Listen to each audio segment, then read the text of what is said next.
Well, in this business bite, I want to share some key points about the subject of franchising. We've been a lot of criticism, and it continually happens in the media and from uninformed people about the actual franchising industry. A franchise that's well set up, supported, has all the supporting documents, and supports its franchisees and is building the brand and innovative makes a very good business for people to be involved in. But there are issues always facing franchising, like it does with any business. And many of these are coming out in the franchising press and in the main media, and you often hear from individual franchisees. And I want to share 10 of those briefly today. And these are brought together very well by Greg Nathan from the Franchise Relationship Institute. He actually was the founder of this organisation. And if you're struggling in some of these areas, it's well worth engaging with Greg and his team to help you with your franchisees and your business. So let's get into the 10. Number one, there's always pressure on franchisee profitability. In fact, there's always pressure on the franchisor profitability. And when there's an opportunity to negotiate favourable rates or costs with suppliers, a franchisor needs to understand that cost saving needs to be shared with franchisees, because costs will always be rising in the business, whether it's a retail business or business to business or even online.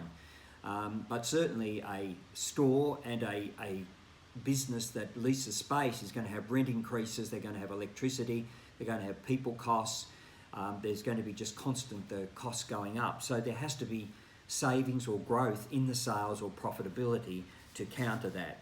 Number two, those franchisees that have been part of your business for a longer period of time, and that can include clients in a normal business and not a franchise business, it's often taken for granted.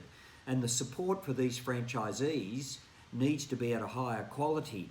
I've experienced over the years, we made a mistake when we had someone who was very good but younger franchisee, and when he came up against a qualified franchisee who's been around for a long time, was way out of their depth, and we had to make sure the right person was servicing that franchisee for him to grow and for that relationship to actually develop.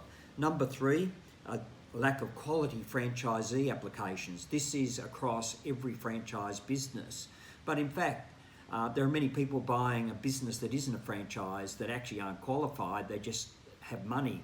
And I've always said to people, just because someone has money doesn't mean they're going to make a great franchisee.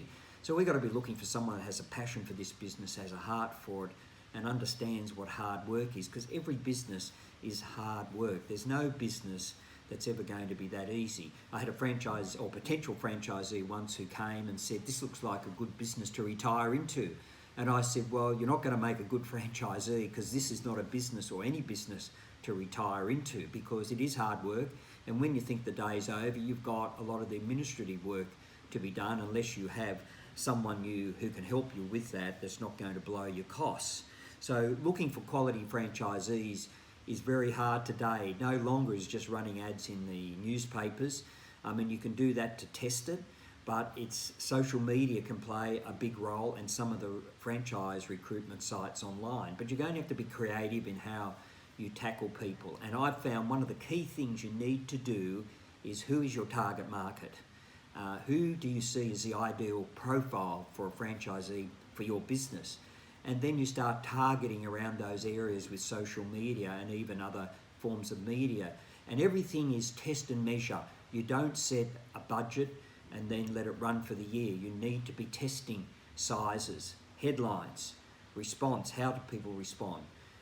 And then look at the quality of franchisee leads that you're getting. Number three, a lack of experience from senior executives who are new to the franchising relationship.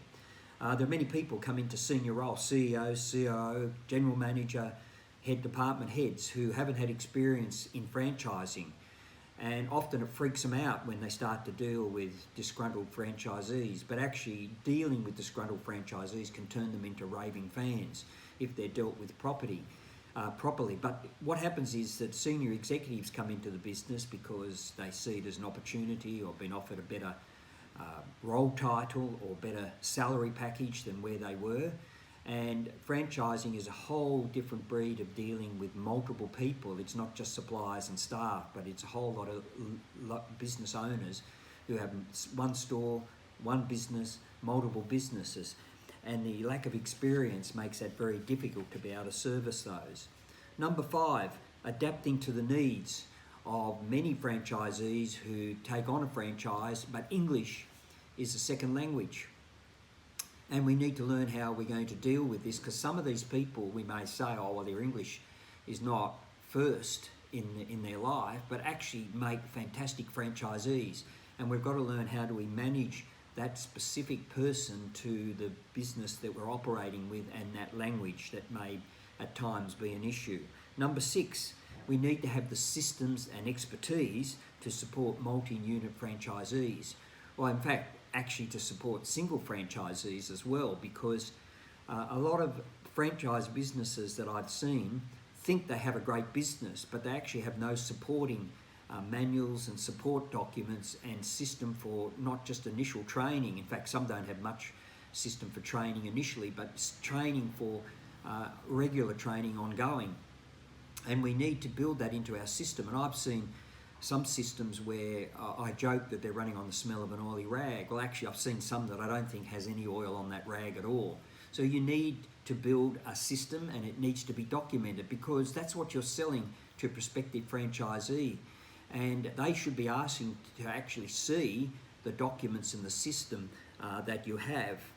Number 7, getting the franchisee to buy in to the changes are vital to your brand's relevance and to the business and the long-term future.